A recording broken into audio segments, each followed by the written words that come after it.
गांव था नरसापुर, बिल्कुल जंगल के किनारे बसा हुआ।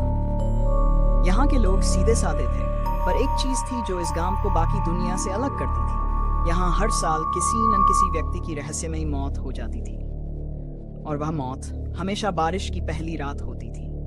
कोई भी उस दिन बाहर नहीं निकलता था। लोगों का मानना था कि वह रात उसकी होती है। कौन? किसी ने कभी उसका नाम नहीं लिया, बस एक शब्द बोलते थे, वो आएगी। राघव, जो कि शहर का युवा पत्रकार था, ऐसे ही रहस्यों की कहानियां ढूंढता रहता था। जब उसे नरसापुर की ये बात पता चली तो वह तय कर बैठा कि सच्चाई जानकर रहेगा। उसे अंधविश्वास से सख्त नफरत थी, और वह हर बार ऐसे रहस्यों के पीछे की सच्चाई खोज निकालता था। इस बार भी उसने बिना सोचे समझे अपना बैग उठाया और गांव की ओर चल पड़ा। गांव पहुंचते ही लोगों ने उसे देखकर अजीब व्यवहार करना शुरू कर दिया। कोई ठीक से बात नहीं करता था, कोई आंखें मिलाकर नहीं देखता था। जब उसने एक बुजुर्ग महिला से पूछा कि हर साल लोग मरते क्यों हैं, तो वो कांपते हुए बस इतना बोली, बचकर रहो बेटा, उसे मत जगाना। राघव को ये सब बचकाना लग रहा था। लेकिन जैसे जैसे शाम ढलने लगी, गांव पर एक साया छा गया। लोग अपने अपने घरों में बंद हो गए, दरवाजों पर नीम की टहनी और राख का लेप लगा दिया। चारों ओर सन्नाटा, केवल झींगरों की आवाज और धीरे धीरे बढ़ती बारिश की बूंदें। राघव ने तय किया कि वह उस रात गांव के बाहर वाले पुराने कुएं के पास जाएगा, जहां लोगों के अनुसार वो दिखाई देती है। उसके पास कैमरा, टॉर्च और रिकॉर्डर था। वह पूरी तरह तैयार था। रात के ठीक 12 बजे राघव कुएं के पास पहुंचा। हवा अचानक थम गई थी, सब कुछ शांत, इतना कि अपनी सांसों की आवाज भी सुनाई दे रही थी। तभी टॉर्च की रोशनी में उसे कुछ हिलता हुआ दिखा। कोई महिला सफेद साड़ी में, बाल बिखरे हुए, आंखें नीचे झुकी, वह झुककर कुएं में कुछ देख रही थी। राघव ने साहस करके कैमरा ऑन किया और धीरे धीरे उसके पास गया। उसने पूछा, आप कौन हैं? इतनी रात को यहाँ क्या कर रही हैं? महिला ने सिर उठाया और उसकी आंखों में झांका। वह चेहरा झुलसा हुआ, खून से सना हुआ, और आंखें ऐसी कि जैसे सीधे आत्मा में घुस जाएं। राघव कांप गया, पर पीछे हट नहीं सका। महिला ने मुंह खोला, पर कोई आवाज नहीं निकली, केवल होंठ हिल रहे थे, जैसे कोई प्राचीन मंत्र दोहरा रही हो। अचानक हवा तेज चलने लगी, बारिश और बढ़ गई, और कुएं के अंदर से किसी बच्चे के रोने की आवाज आई। राघव जैसे जैसे पीछे हटने लगा, महिला ने हाथ बढ़ाया और उसकी कलाई पकड़ ली, जैसे बर्फ का गोला छू लिया हो। राघव जोर से चीखा और खुद को छुड़ाने की कोशिश करने लगा, लेकिन उसका शरीर जैसे सुन्न हो गया था। तभी एक तेज बिजली कड़की और महिला गायब हो गई।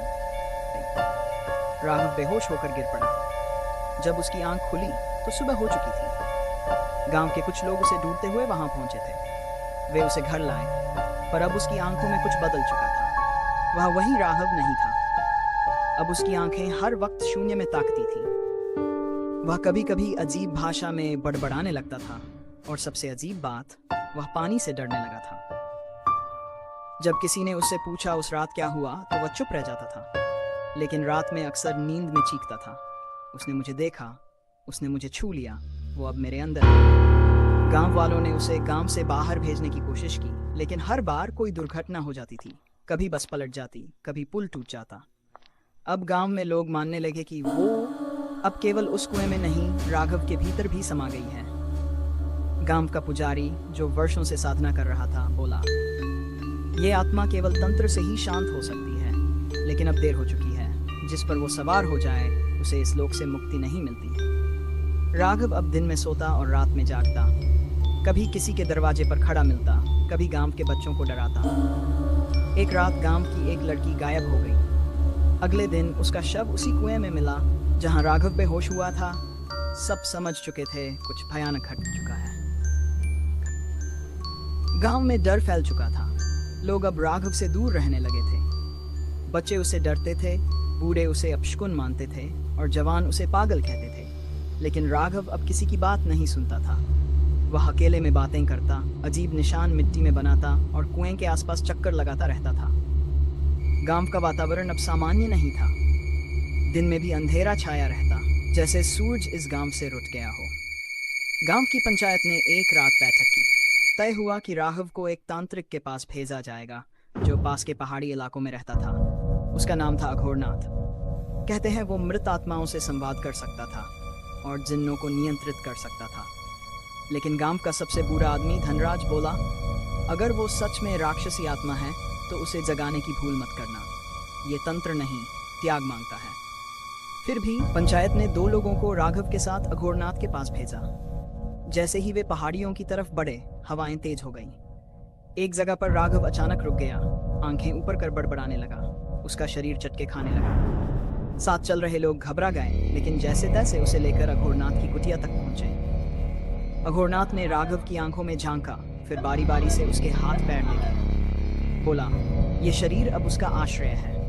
जो इसमें बसी है वो औरत नहीं, वो उस स्त्री की आत्मा है जिसे उसके पति ने कुएं में जिंदा जला दिया था, और उसका बच्चा भी वहीं मारा गया। वो अब हर साल अपने लिए नया शरीर खोजती है, ताकि एक दिन वह उस जमींदार की नस्ल को मिटा सके जिसने उसे जलाया। राघव होश में था, पर उसकी आंखें अब भी वैसी ही थीं, गहरी, काली और निसंग।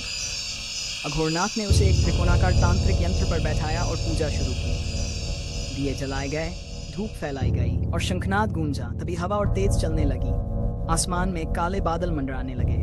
राघव अचानक जोर से चिल्लाया, मैं नहीं हूं ये, मुझे बचाओ, वो मुझे ले जा रही है। अघोरनाथ ने मंत्र पढ़ना शुरू किया। तभी राघव जोर से हंसने लगा, एक औरत की आवाज में, तू नहीं समझेगा अघोरी, ये शरीर अब मेरा है। मुझे मुक्त नहीं चाहिए, मुझे न्याय चाहिए। आवाज इतनी भयावह थी कि पत्थर तक कांप उठे। अघोरनाथ ने कहा, तो बता तुझे क्या चाहिए।